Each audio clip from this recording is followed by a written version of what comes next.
Sketchcraft is recorded in front of a live internet audience and supported by listeners like you. Please be sure to leave a review on iTunes, like and share our Facebook page, and subscribe to the YouTube channel. All links can be found at sketchcraft.com. That's Sketchcraft, C-R-A-F-T, the name of the podcast.com. Remember, every little bit counts and it all helps to grow the show. Thanks.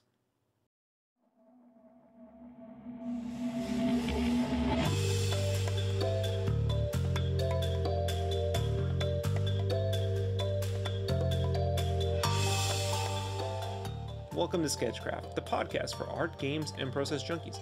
I'm Rob Duenas, full-time illustrator and graphic artist elsewhere. This is an unedited podcast, which will probably contain strong language, so listener discretion is advised.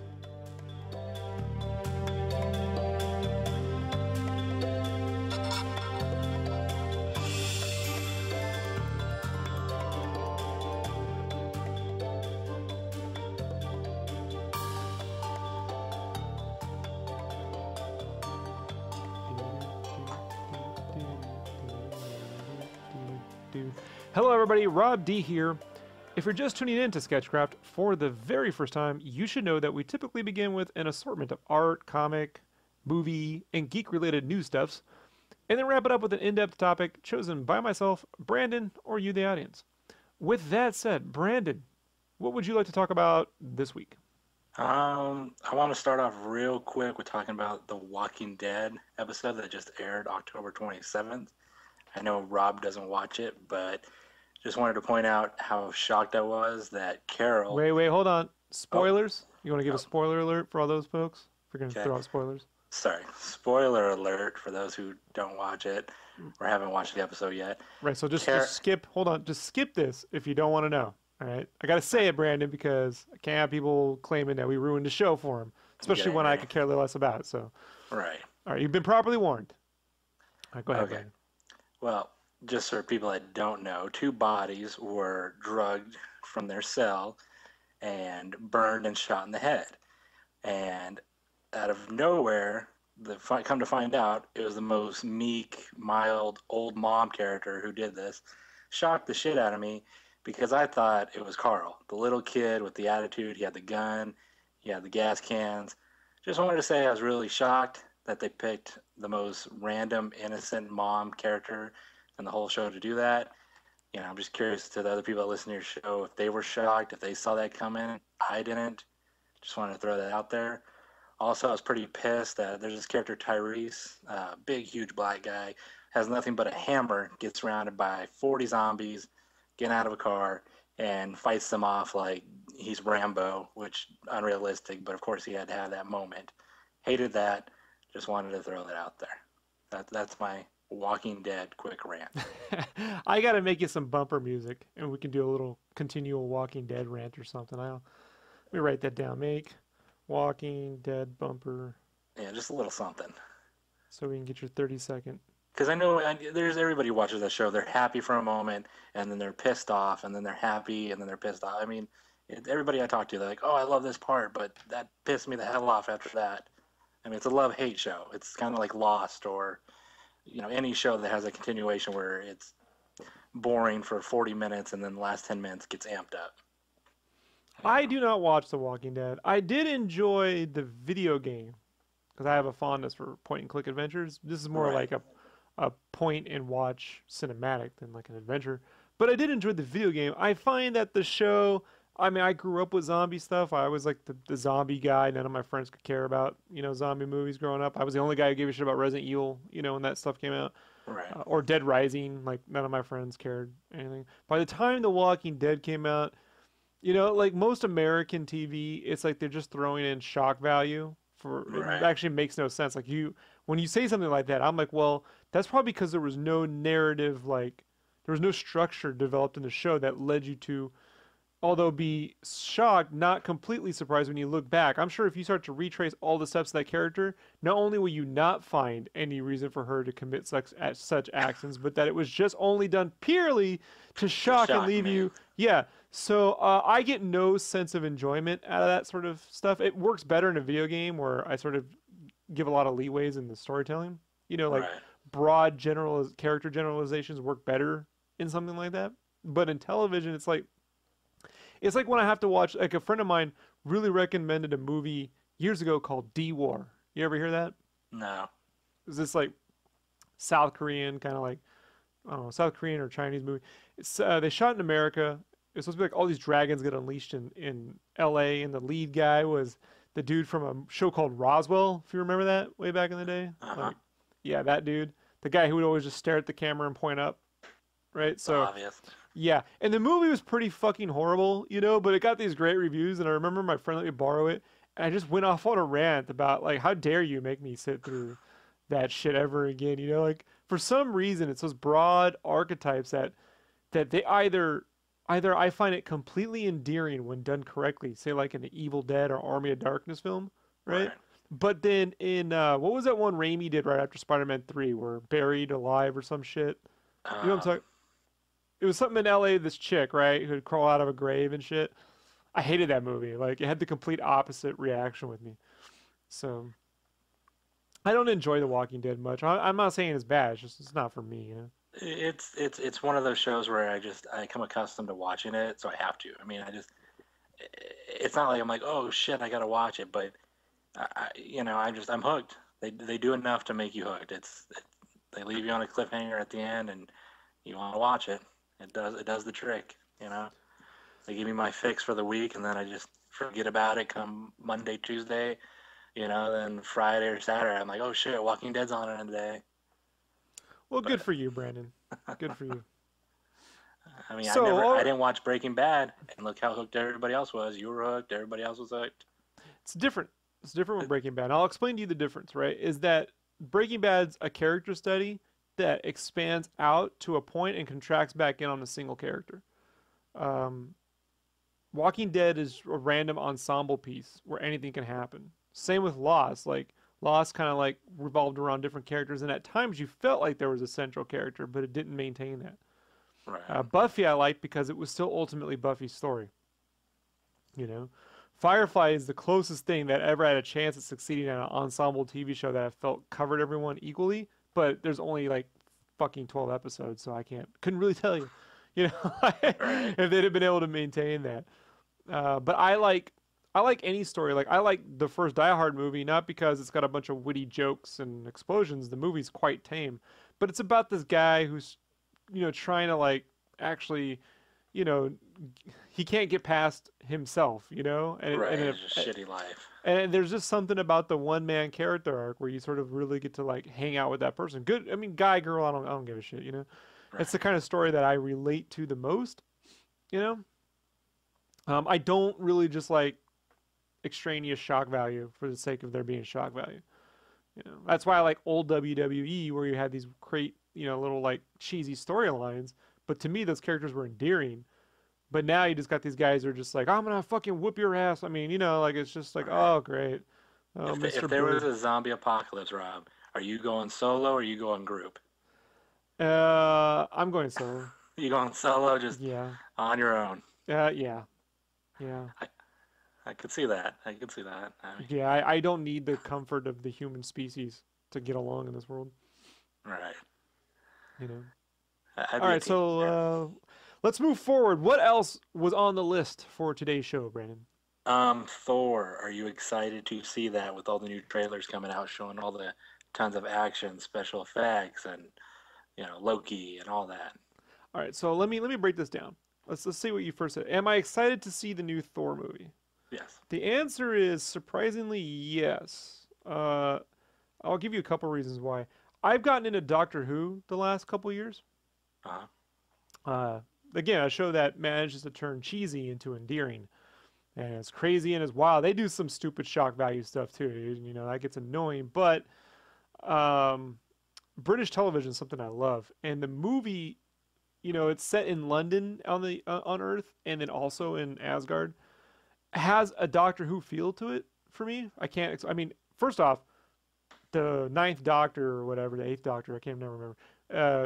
The Doctor from 2005 is in the movie, so that's crazy.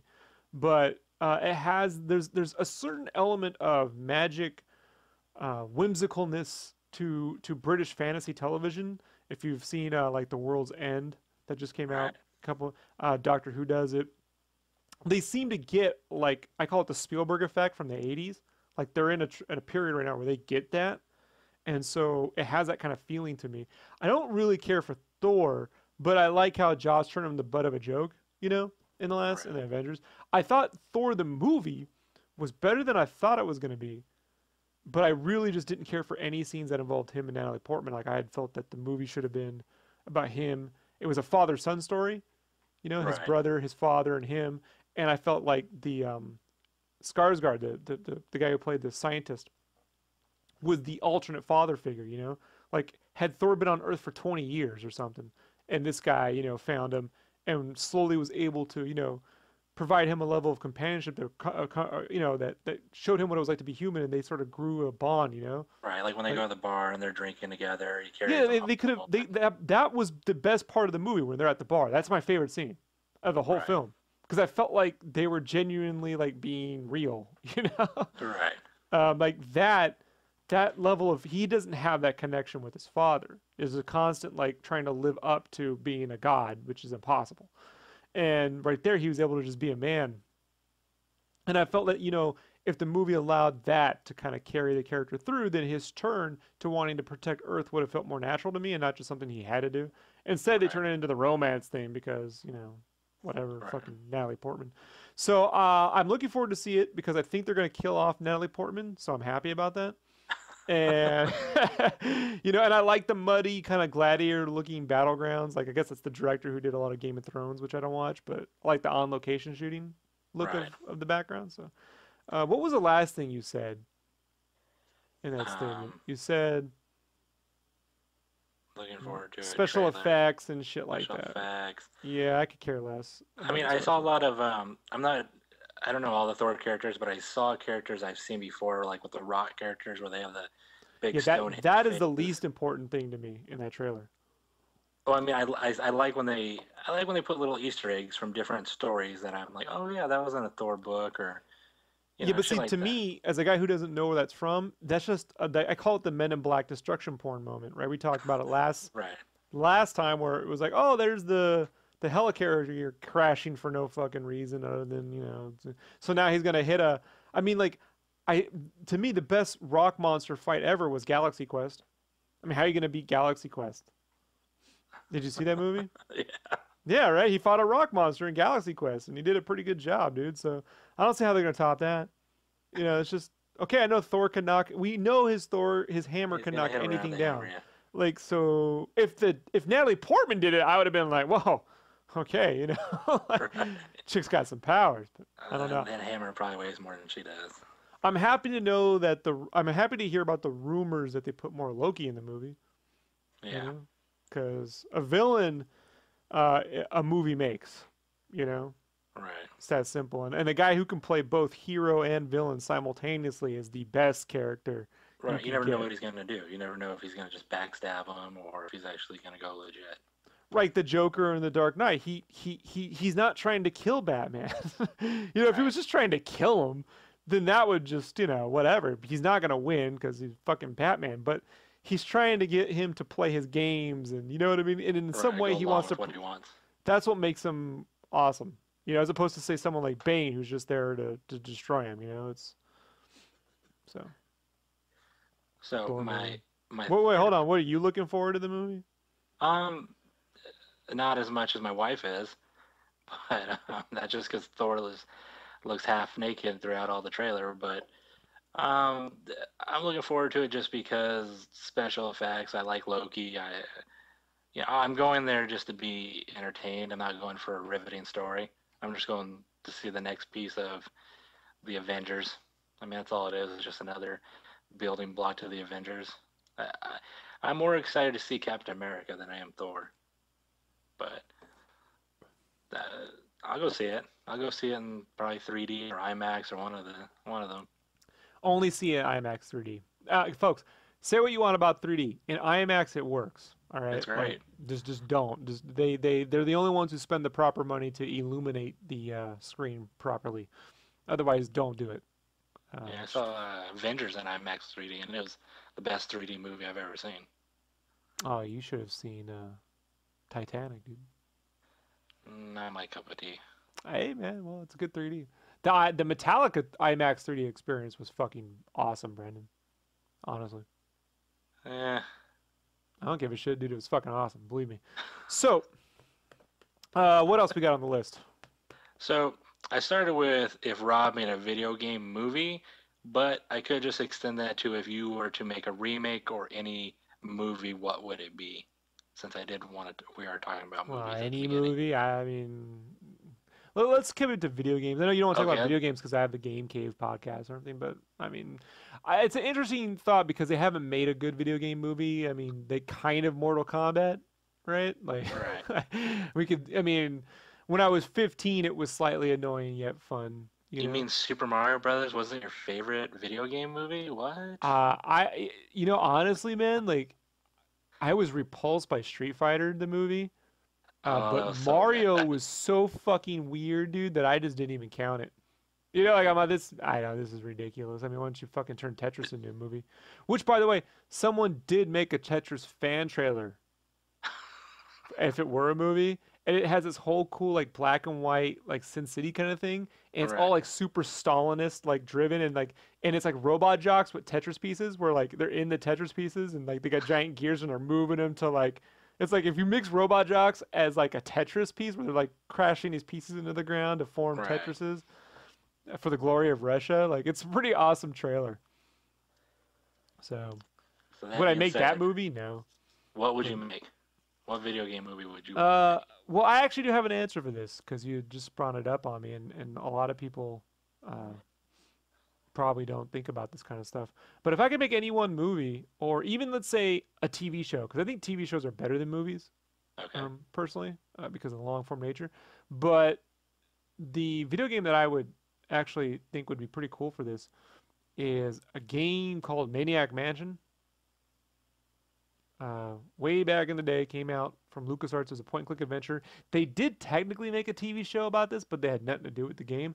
But the premise is there's this house on a hill where an evil scientist is in there conducting weird experiments and aliens and shit. And this girl ends up going to the house for whatever reason. She gets trapped in there, and her 7 friends have to figure out how to get her out of the house. And so in the game, you pick 3 out of 7 characters. And so Maniac Mansion to me is something that could work as a TV series. There's something about like the burbs or suburban, nightmares with kids, or teenagers, like actual real teenagers, not like the kids with super soakers and shit like that, but that actual like, Corey Feldman Goonies era kind of like weird science Breakfast Club Right. mixture, with the Men in Black kind of like meets Evil Dead kind of cabin in the woods ish thing. Maybe not as hardcore as murdering the Right. children, but I think that would be a really cool series to adapt. Actually, you could go a lot of different areas. If I had to be a movie, honestly, it would be a game called The Secret of Monkey Island, which they basically already made into the first Pirates movie. Borrows a lot from that game, actually. So, uh, Pirates are awesome when done right. And the Secret of Monkey Island series and the Maniac Mansion series is pretty brilliant. Those are games no one really plays anymore. So, you know, I could fucking care less to watch a Halo movie or Did you anything else. watch the Mortal Kombat Legacy? No, Did you watch? You didn't watch that? no, I'm not watching it. I No, and I'll liked it. tell you, yeah, good. I don't, the thing is, for me, those are games that are based on gameplay and not an actual story. So now you're conjuring up a story to sort of elaborate on characters. I don't believe that it's hard to do that, dude. Like you're trying to shove a narrative into something. It's like Mario is a gameplay mechanic, Right. okay? That kind of has this loose storyline that's just there for entertainment value. But those point and click adventure games back in the day were stories, that they sort of moved adventures around in a way. Now, I've never played them, but could you see Final Fantasy as a real life movie? No. No. No, but I think it could be a great OAV, like anime video miniseries or something. They've Right. tried it before, but they never do an actual Final Fantasy. You know, like it always ends up becoming some really. It's like when they try to turn Dungeons and Dragons into a movie, as opposed to people playing Dungeons and Dragons, and then you see their characters maybe a little meta. You know, Right. Oh man, there's so been some bad ones like Double Dragon. that's Oh we don't man. count that as is that. Can you really call that a film? Is that like Uh, that's unfair? I mean, how can you say if that's a movie? Is what's to make The Godfather? You know. there's been some bad video game movies, but But uh, like when it comes to like if I had one shot in the world to do something, I would want to do something I love, not what I thought would make a grip of money. right. And the kinds of things that I love the most are things that ride the edge between humor. I love really strong comedy, and I love dangerousness, not sheer violence, but the sense that you could die and there is violence and danger in the universe. And if you want a movie that I think exemplifies this perfectly, it's Big Trouble in Little China. You know, Big Trouble in Little China is a movie that, like, I mean, I love Ghostbusters, but if I had to pick one, fuck it, if I had to pick between that and Big Trouble, I mean, if I could live in the universe of Big Trouble in Little China, that'd be where I'd go. It's a movie that's hilarious, but it's scary, bro. You know, they got scary, crazy monsters. There's shit that lives down in the sewers, could fuck you up. You know, but it's also funny, and like, I just think that those kinds of things, point and click adventures, really had a good sense of providing humor and danger. A Day of the Tentacle was like a cross between, you know, the time travel antics of Back to the Future's, you know, 1, 2, and 3, mixed with the Maniac Mansion formula. It's technically a sequel. So I love those games. They were true stories. Final Fantasy and stuff like that. Honestly, dude, they already made that into a movie. It's called Nausicaa. Like Final Fantasy all derives from Hayao Miyazaki's films, dude. Chocobos come from there. The airships come from Nausicaa. The same kingdoms come from Nausicaa. The look comes from Nausicaa. Like it always comes from Nausicaa or Star Wars. Half the characters in Final Fantasy are named after Star Wars. There's a Biggs character, you know, like there's like a knights of something and an order, and then they got like airships, and we have to protect Right. the So a lot of empire. mimicking. Like if you look at if you start to there really is they sort of like Tarantino stuff. Strong Miyazaki, strong, you know, Star Wars, and then when they made that Final Fantasy movie, that was them just trying to become James Cameron. Like for some reason, I always felt like Sakaguchi, the director, I always felt like he must have been trying to put every James Cameron thing into one film, because you have the Abyss elements in there, you have Terminator elements in there, you have the scene with the alien car, that big mechanical vehicles running through shit, Right. So just even the try to take a music. formula from every one and just Even mix the up. music that plays in that sequence sounds exactly like the James Horner. Dun, dun, dun, dun, dun, dun, dun, dun, dun, dun, dun, dun. You know, like if you listen to it, it's like, wow, this guy really, really wants to be James Cameron. You know, so, but Don't that's we what I would all? want to do. I'd want to see something more fun and unexpected than say turn Call of Duty or fucking, you know, Splinter Cell or Deus Ex or even Right. Tomb Raider. God forgive us all. We make another one of those movies. You never know. I mean, with the success of that last Tomb Raider game, they might It's redo it. technically not a success. They said that wasn't a success. They said 4.5 million copies is not a success. I don't know how. I don't know how, Brandon. You know, you do the math. Let's see, 4 times 60 is $240 million is not a success. You know, I don't know, Brandon. You know? They're barely scraping by. Barely scraping by. They are You counting know? their pennies over there. I guess it isn't when that has to make up for all the other games that didn't sell at their company. But, Right. so let's move on. I have something to bring up. This comes from DeviantArt. This comes from a character on Deviant named Mocha Marti. I don't know if that's a guy or a girl. Female from Italy is what it says. I will take Mocha's word for it. Apparently, I got mentioned on DeviantArt from this. Let's see here. I'll get this on here. So I just found Rob's speed paints on YouTube, which is a nice plug for the YouTube channel, Sketchcraft or Sketch Rob under YouTube. You can find that. When I saw his gallery, I was completely blown away. Ha ha ha. Whatever. No. So far, she felt she hasn't been an artist, but someone who liked to call herself an artist. All she usually does is headshots, chibis, and like outline drawings of characters, right? Considers herself a doodler, but she pulled off this speed painting in about 2 to 3 hours tops. She says it's nothing special, it's not detailed, but it's something she's never been able to do, and she wants to say thanks to me. You know, she wants to get more into landscape-based speed paints and work maybe doing towards concept art and video games or something. So it's pretty interesting because she's got a little running water in here and stuff like that. It's a pretty nifty little pick. You can see her trying to do a little bit of the bounding sky stuff in there too. That's pretty interesting. But she sent me a question because I said, "Hey, thanks for it. Never give up. Do your best." And she said she would like to know if I had any advice on how to get started on painting for a beginner like her.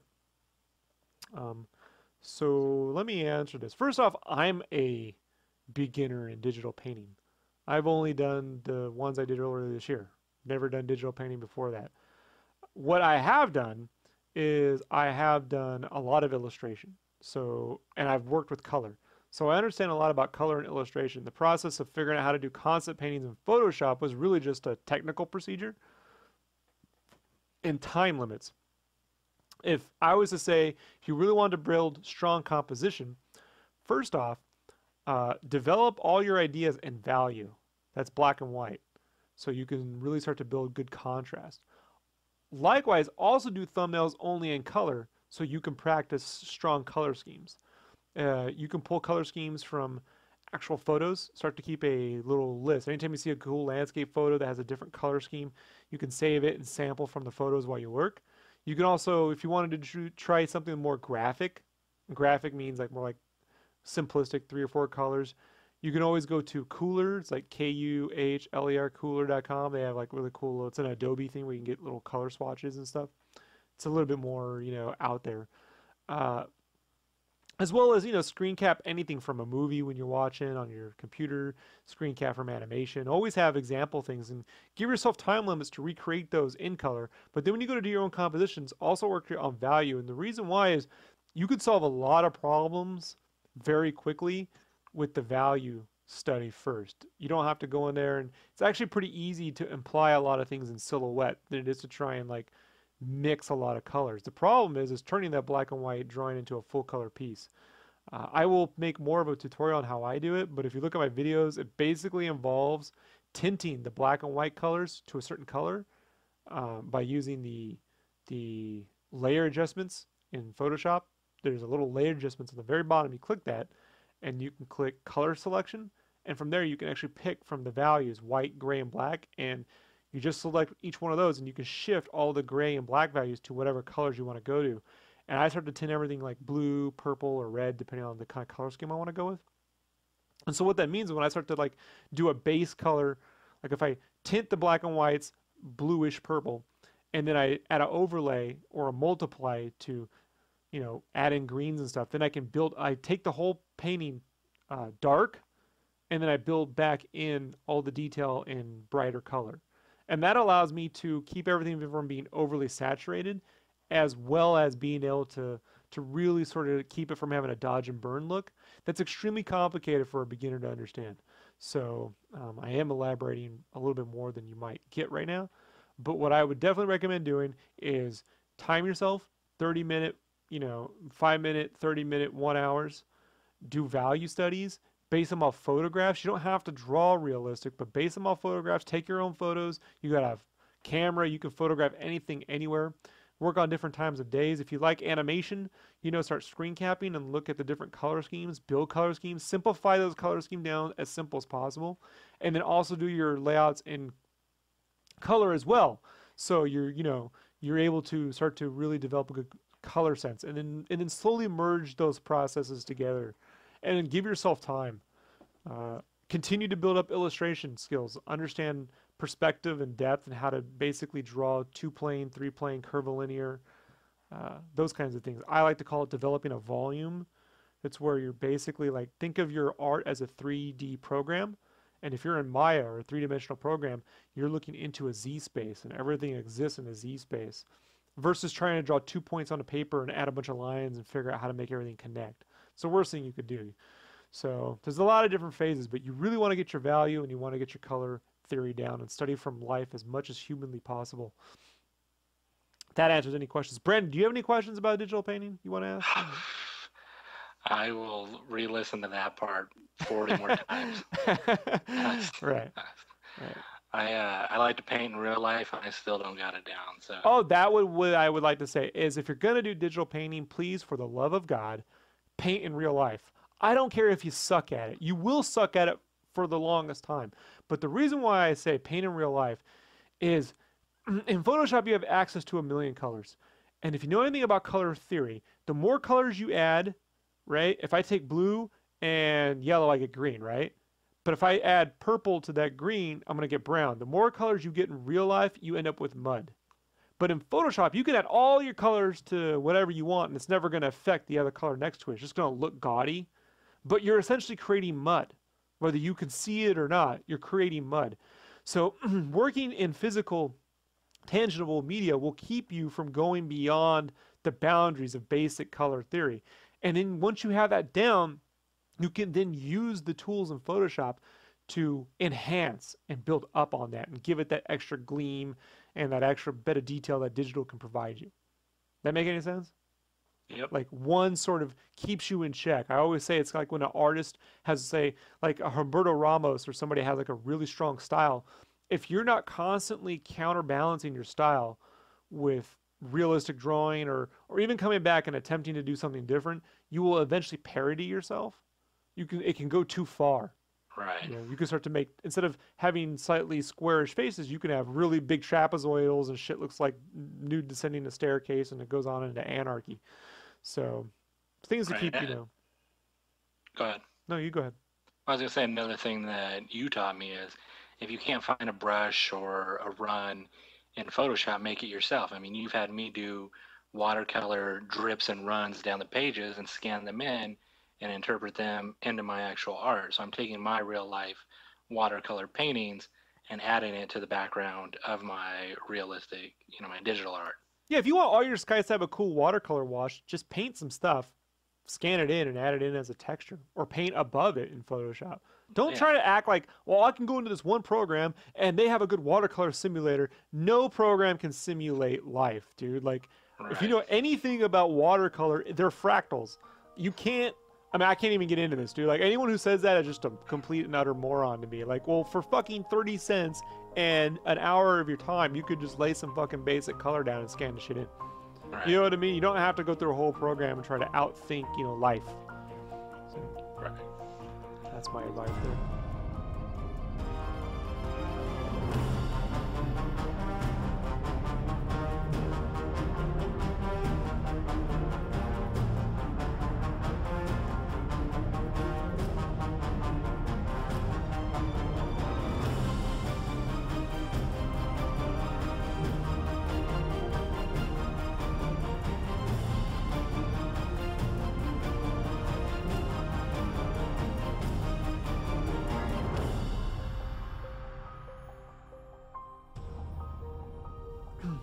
Okay. I enjoy watching American cartoons such as The Batman, Avengers Assemble, and Ultimate Spider-Man. And you, on the other hand, do not like it. You don't like the DC Direct cartoon animated movies. I mean, you're more on the anime side. As for me, I like the American rushed cartoons, the DC stuff that's put out, the Batman, Superman, Apocalypse, and all those direct DVD ones. But you do not. Right? And And and where are you going with this? they are they are better than you let on. You hate on them No, they're hard, but not. they do the job. They're entertaining. I get to see Captain America fight the Red Skull, every 6 episodes drawn in a different way. It's entertaining, you know. You know what's entertaining? Watching Jackass, where they throw themselves off a bridge into grungy water. You know what I mean? That doesn't necessarily mean it's worth. I mean, they don't have to spend a lot of money doing that. Let me explain to you why I don't like modern. I need to preface this. I don't like modern DC and Marvel directed video things, and I'll explain to you why. They are all a glimmer of the glory that was the mid '90s Bruce Timm Paul Dini era. Okay, they're all like a vague shadow of the original Batman animated series, the Superman series, and all of that died with the Justice League cartoon, which completely omitted real, true story and character arcs for event destruction porn cartoons. You know, like sorry, dude. When you look at the No, pathos, it was a good way of putting it. It was a well said sentence. It put me on my spot. That's you cool. know, I immediately transferred from Justice League to Samurai Jack, and found that to be almost in a way sometimes psychological torture, but just brilliant. And then Invader Zim, which had a short run, which I thought was genius. I didn't watch that. You're missing out, bro. It's one of the greatest things ever. And then nothing much. And then the Avatar cartoon came on, the Airbender cartoon, which I thought was pretty good. Didn't A little watch that. corny, but pretty good.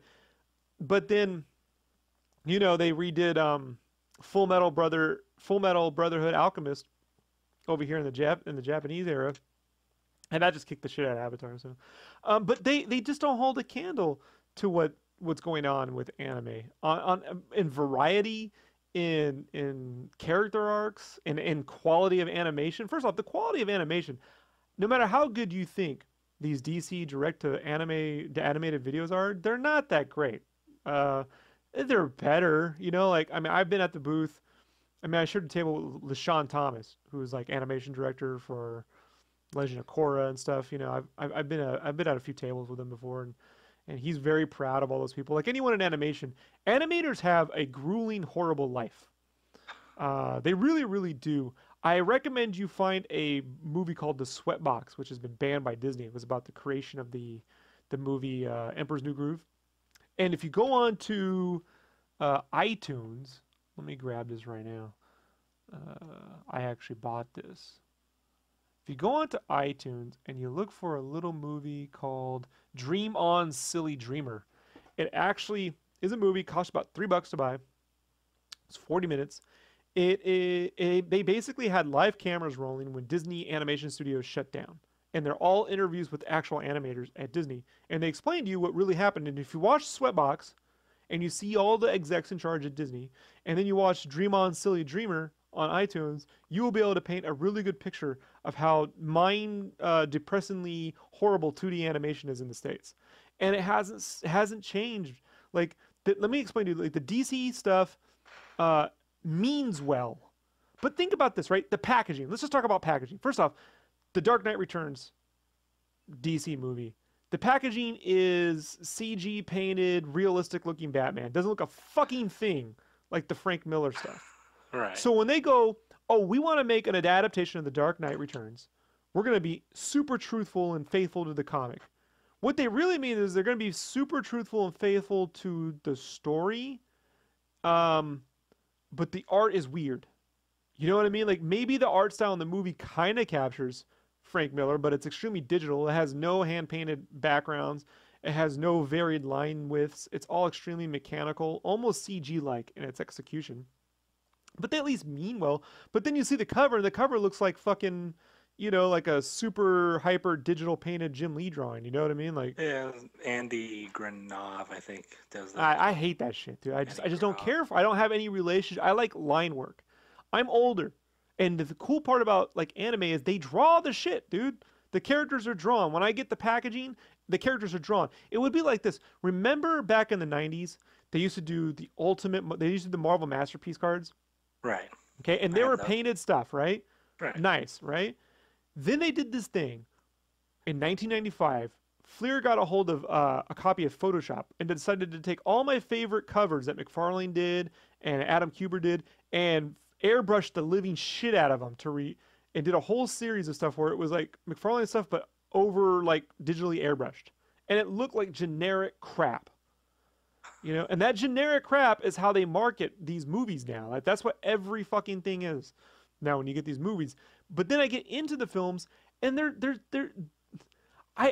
no it's not the same Batman in every movie. So I watched that one that's supposed to be like the Ed McGuinness stuff, you know, and it was just weird. That was weird, dude. It was weird. Like it was weird. I just watched that last night. I just put that in. It is insanely. I don't even know what to think of that. You know, it's just a dumbed down version of the comic. But you told me they're better than I think, and they are exactly what I think they are. So then everyone told me the Red Hood movie was really good. So I go watch the Red Hood movie. Yeah, that was all right. It's not great, bro. What's good? The last good direct-to-DVD animated film that came out of there was Return of the Joker, and they edited the living shit out of it. You know, to me, the best thing they've managed to do with those characters outside of the movies is Arkham Asylum. Arkham Asylum was more like the animated series. You know, obviously it's an Unreal Engine, but they got the voice work. But it felt like a universe that I could complete in. Those DVD, they're so fucking random. I can't relate to them. Every one of them is the death of Superman. But what does the death of Superman matter if it's limited to one video for 40 minutes? There's nothing to. It's not that he dies and gets beat up. It's all the other shit that occurs. A world without Superman, his rise from the grave, all these things. It's a world. It's strange, dude. You know? Well, I'm talking right now for the few ones who are listening that do like these movies. I like DC Flashpoint. I like the art. I like the story. I liked it. Rob probably would hate it. I liked it. If you haven't seen it, DC Flashpoint, it's good. If there was a movie came out in 2010 called The Illusionist, it's not with fucking Edward Norton. It's a hand-drawn movie from the same studio that did The Triplets of Belleville. The artwork is very imperfect. The line work is very imperfect. It's inked, it's drawn. The backgrounds are digital, but they're also mixed with watercolor paintings. They have a very loose feel to it. And I'm like, if they can make a Gotham by Gaslight that has that level of effort, but they're not doing that. They're making this, every fucking one of these things has no soul. There's no texture or grit. Like The Dark Knight Returns you can see Lynn Varley's airbrushing and her watercolor use, and when she put gouache on something, and the brushwork by Claus Janson, those are all gone in these animations. What are you getting from it? You already know the story. You read the comics. There's nothing new to it. You know? They're just like making these really hollow adaptations. They're better than motion comics. Motion comics should be banned off the shit. Yeah, those should be banned off the face of the fucking planet. But okay, moving on to Marvel, you really consider any of those cartoons watchable? Honestly, I do like, and then you would hate it, but me and my wife like it, Ultimate Spider-Man. It's horrible. I worked on those T-shirts. It's fucking horrible. Ultimate Spider-Man, it's funny. Where he's got a sombrero and shit like that, and he's making jokes, and you're out your fucking mind, dude. It's goofy, stupid fun. It's not like I put it on and I'm like, this is gonna change my life. This is just, I want to laugh at Deadpool and Spider-Man having an imaginary fight. I mean, it's just dumb. But see, you like American. I can't stand. When has Spider-Man ever been serious when he's not quitting being Spider-Man? There's a difference between serious and there's a difference between serious and the Disney Channel bullshit humor. It's called shtick, and I'll explain to you the difference.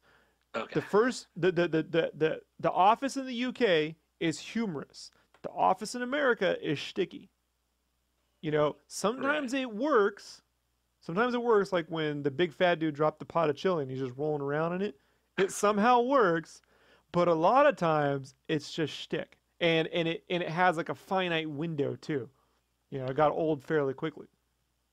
I just feel like American humor, having lived overseas in Germany and stuff, like you can kind of like take a good outside look on how we do things. Everything we do is super loud. Like,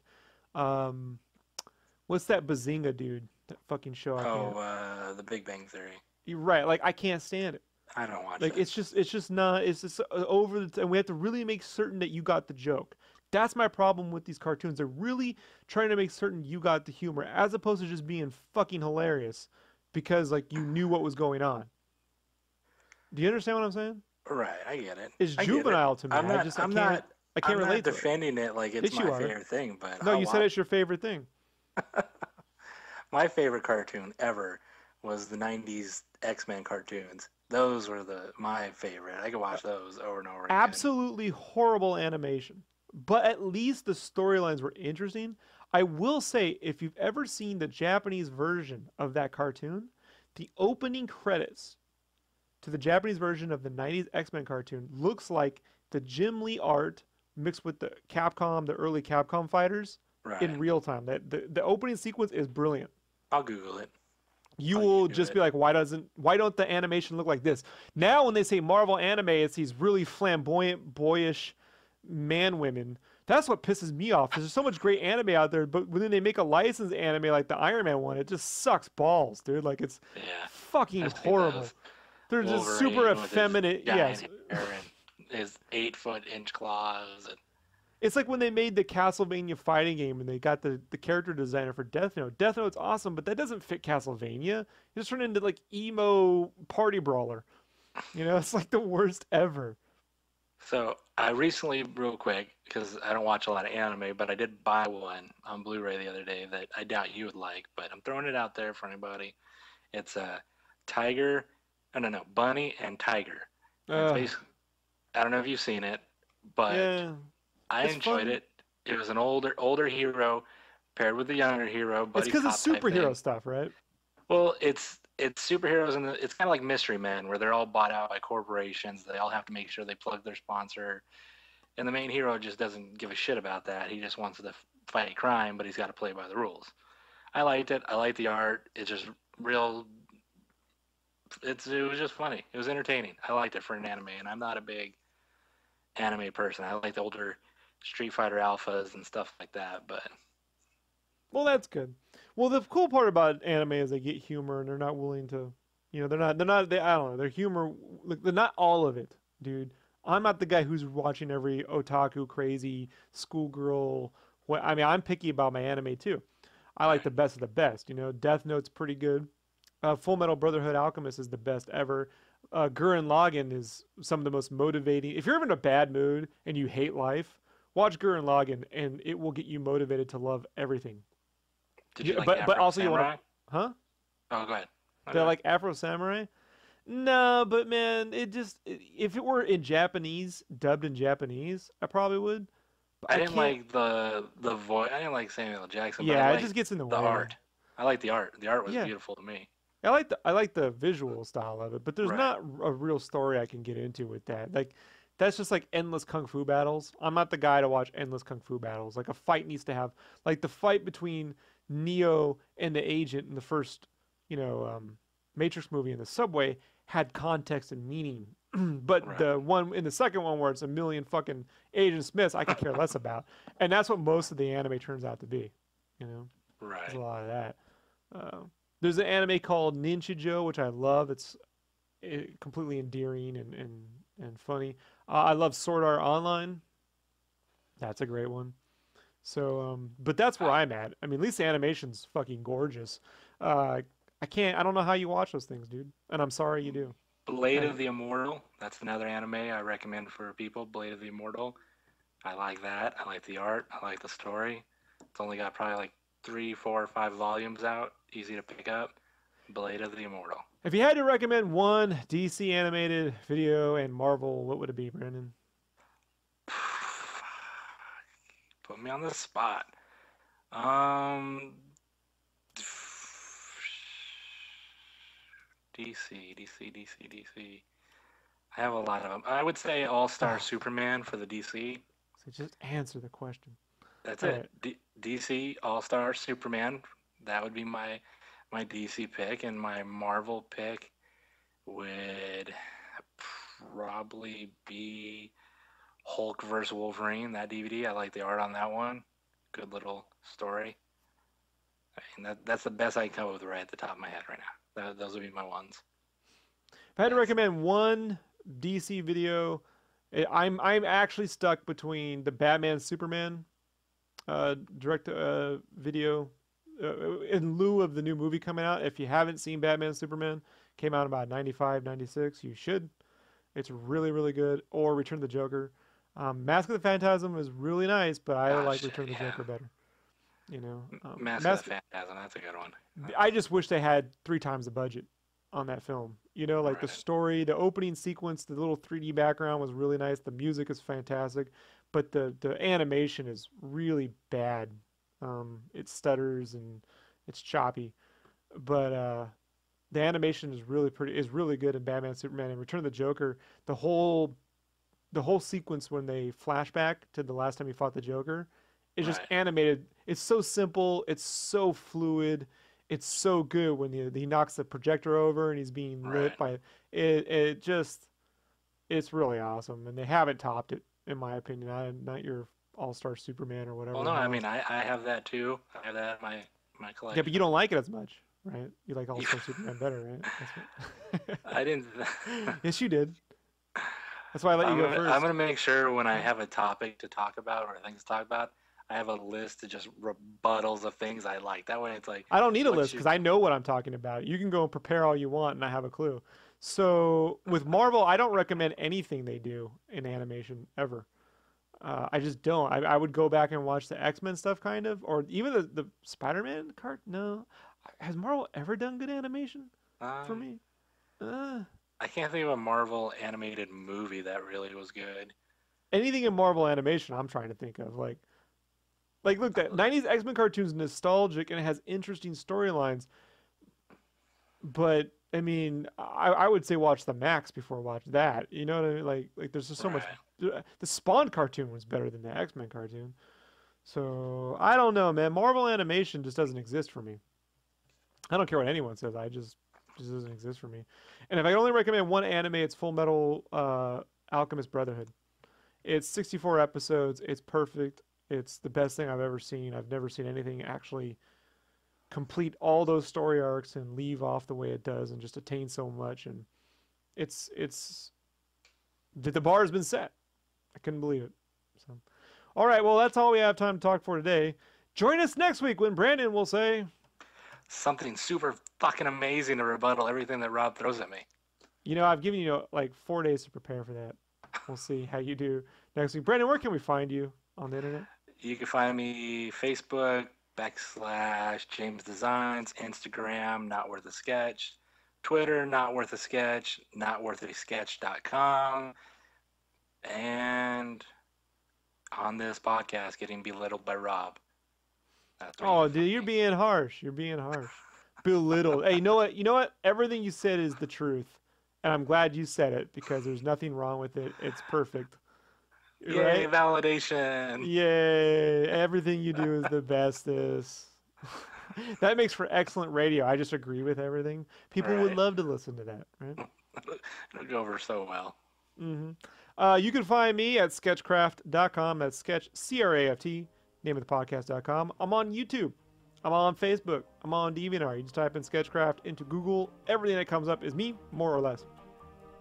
With that said, y'all have a good week. We will be back next week. Talk to you later. Bye.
Sketchcraft is recorded in front of a live internet audience and supported by listeners like you. Please be sure to leave a review on iTunes, like and share our Facebook page, and subscribe to the YouTube channel.